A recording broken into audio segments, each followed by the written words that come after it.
Spoilers! Just, I think it goes without saying, but there are going to be a lot of spoilers in this analysis of the ending of The Joker. It's called A Look at the Ending of The Joker. Some time has gone by since this movie's come out, and it has stuck with me. And I think I said in the last review, I'm like, I gotta let it sit. I'm not sure. And a lot of movies, when I do that, don't usually get that much better. Usually I find more and more problems, and while I did find one or two problems the more I thought about with this movie, one of the things that surprisingly got better to me the more I thought about it was the ending. And that's something that a lot of people, it's like one of the major complaints of the movie. Like, it in no way like ruined it or anything, but a lot of people were saying like, yeah, did we have to do that? Do we really need to do this again? We've seen it a million times. And I was on the same boat. I was kind of like, well, again, just because we've seen it so many times, and again, going to spoiler territory, this is all spoilers, just a second warning. It ends with Bruce Wayne's parents being shot dead, not by the Joker, but by someone, in this crowd that's kind of inspired by the Joker. And the more and more I thought about it, and I let it sit with me, the more I actually kind of love it. And I kind of want to throw this idea out there, because I know there's a lot of people that couldn't get into that ending. And here's the reason why I really like it. So, a lot of the film, a lot of the problems in the film, not just with the Joker, but I mean like the people in general in it, is sort of that separation between, the rich and the poor, letting those that don't have much money just, rot away and waste and not support them and stuff. And at the center is this, character who, is essentially being screwed over by the system. And he kind of acknowledges it, kind of doesn't. He goes back and forth because, again, he's obviously not a well person, and we don't even necessarily know what's real and what's not, though they're playing up very much that the ending is real, but I mean, they still keep it open because, the bit with the girlfriend, not dating him, that it was actually all in his head. Thank God they did that, by the way, because I was like, these two have no chemistry. So you have this character who goes on the talk show dressed as a clown. Everyone is inspired by this clown who killed these rich people. I mean, like I said, it's Gotham City, and you could even say this is where like the real anarchy is kind of beginning. It was already kind of a crummy town, but I mean, it's like now it's really, people are getting angry about it, and they're fighting back, like literally fighting back. There's riots and so forth. And he gets called out on this talk show because he was, he went and did some stand-up through some really amazing footage back in the day.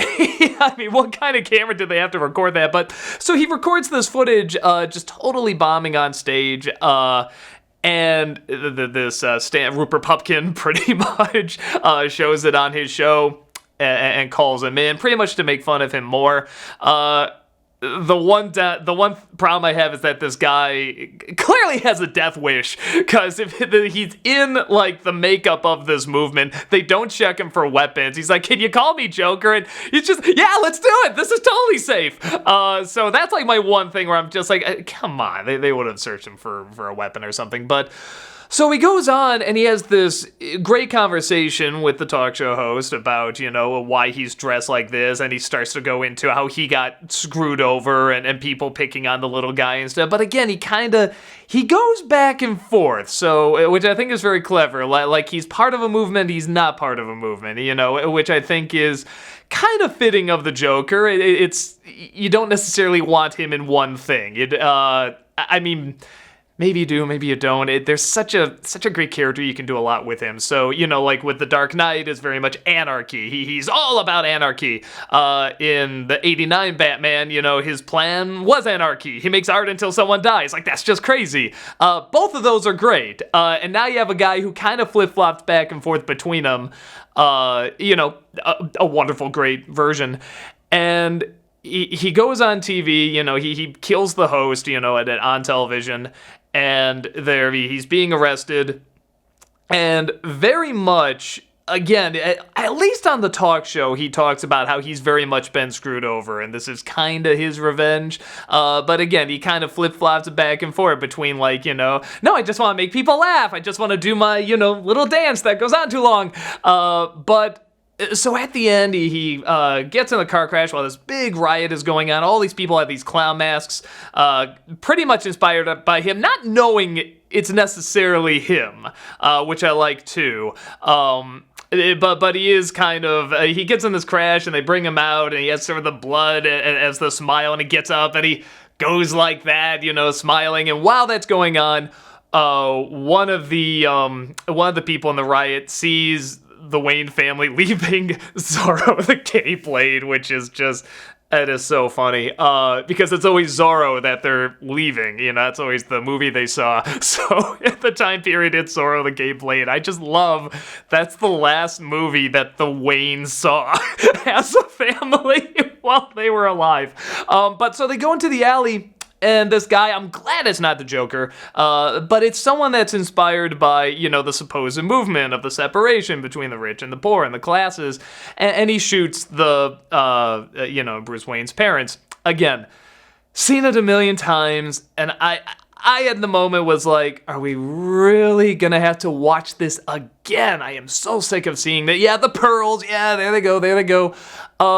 But then it cuts to afterwards, because I thought it was going to end just with him, doing the smile and everybody cheering and stuff like that. Again, I think they must have at least seen him on the talk show. No, you're right, because he is now the symbol. They acknowledge it, he's the clown that killed those guys, or at least he says he is, and everybody's believing it, because again, you're not entirely sure, but he probably is. It feels like they're building up he is.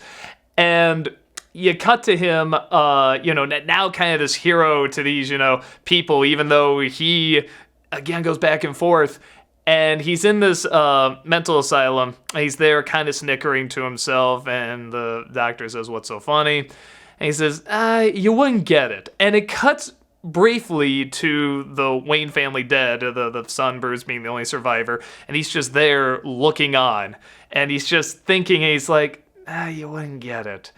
And, I've heard some variations on it, but the one that has really been sticking out in my head, because you have this separation, you have essentially this character that's totally screwed over by this kind of, this system that's not giving him the help he needs. He doesn't have a lot of money. He even may or may not have a connection to someone that's very well off. You don't know the real story. Again, because you don't know what the mother saw was true and he saw was true. But so you had this guy that essentially kind of started this movement, brought it to a head, and now you have people acting kind of in his name, wearing the mask, we're all clowns and so forth.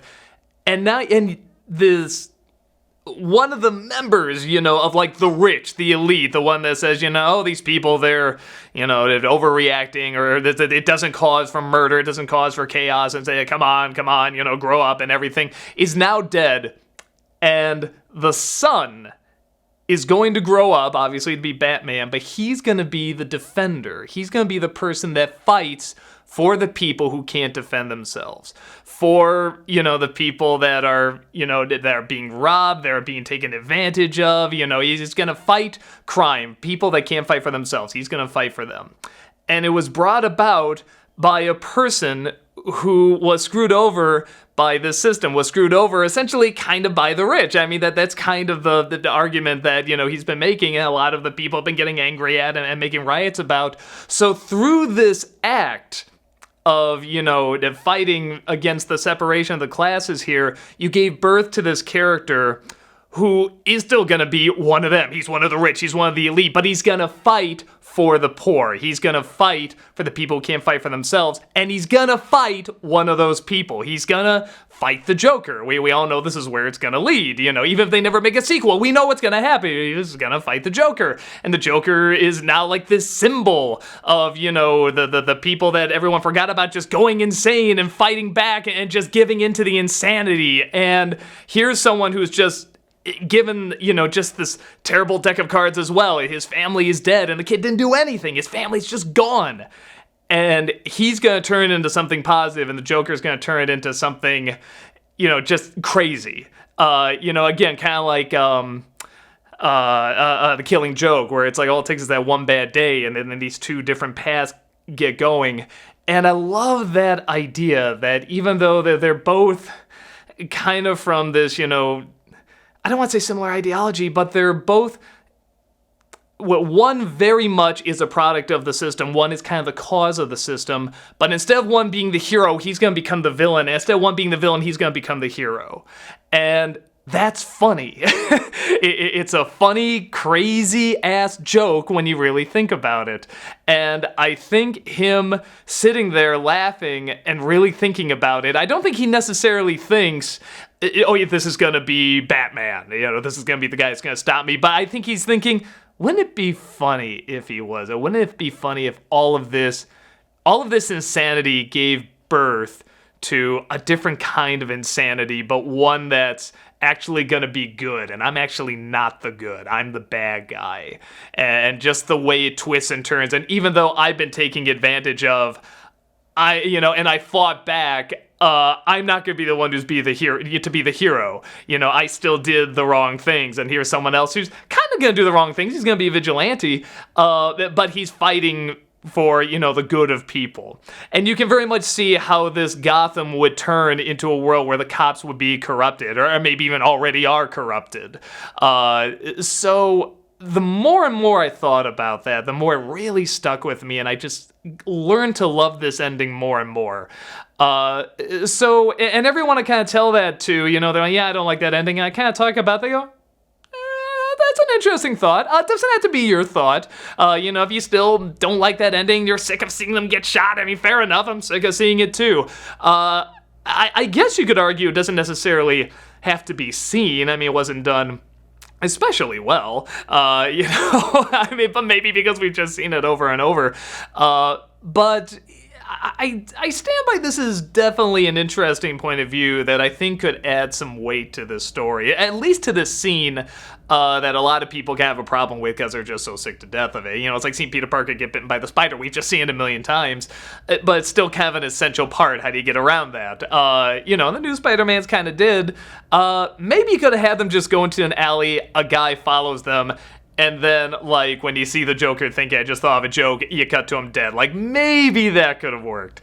But I don't think it should have been cut out. I think even people could put together, okay, at some point the Wayne family's gonna get shot and then this is gonna set it up.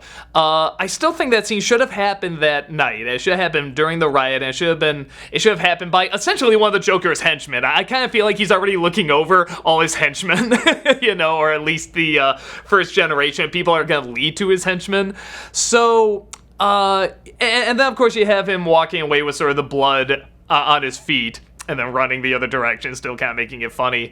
And I think we're assuming that he killed, that doctor in there, or he found a way, or it could just, again, could be symbolic. Maybe there's just, there's blood on his hands, blood on his feet. He's leaving these bloody footprints, for others to follow, and then you see him being chased away, by something that's going to stop him, whether it's the system or something that's not the system. So, I just kind of wanted to put this idea out there because I know a lot of people didn't like that ending, and I didn't like that ending. I didn't hate it, but because it's been done so many times, it seemed like it was hammering the nail on the head, but just the more I thought about this whole story and how it worked and how it kind of came together, I thought this was an interesting kind of angle to look at it.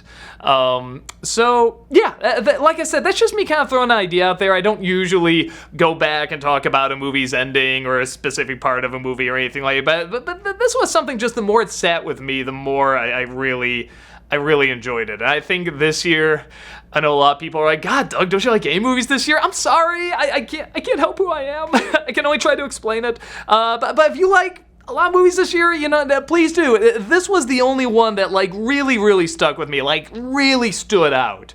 And like I said, it's been making me excited for future DC productions, honestly. I'm much more excited for those than Marvel right now.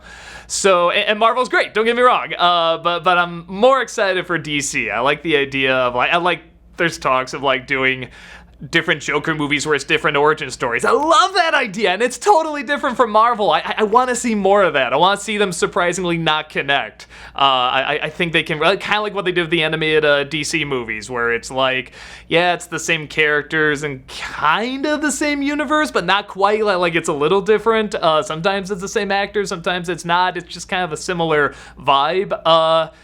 I feel like these movies can do that, and this is like the first major step into it. Like they kind of did it with Shazam and such, but this is the first major step, and I want to see more of that. So I'm getting off track now, but yeah, like I said, if there's an interesting or different point of view maybe you got out of the ending, I'd love to hear it. Go ahead, leave them in the comments. Let me know if there's like, no, I think it was meaning to say this. I have a friend that had like a different theory, and so that's a great thing about film. It doesn't have to mean one thing. You can have it mean something, greater or less. I mean, but if you can have it mean something greater, has an impact on your life, please do. I mean, that's art. That's what these movies are supposed to do. So yeah, go ahead and share your thoughts and let me know if did you like that ending, did you not like that ending. I feel like now we can talk about spoilers in the comments, because again, this is a spoiler video very clearly. So yeah, that's about it, and I will see you next time. Take care.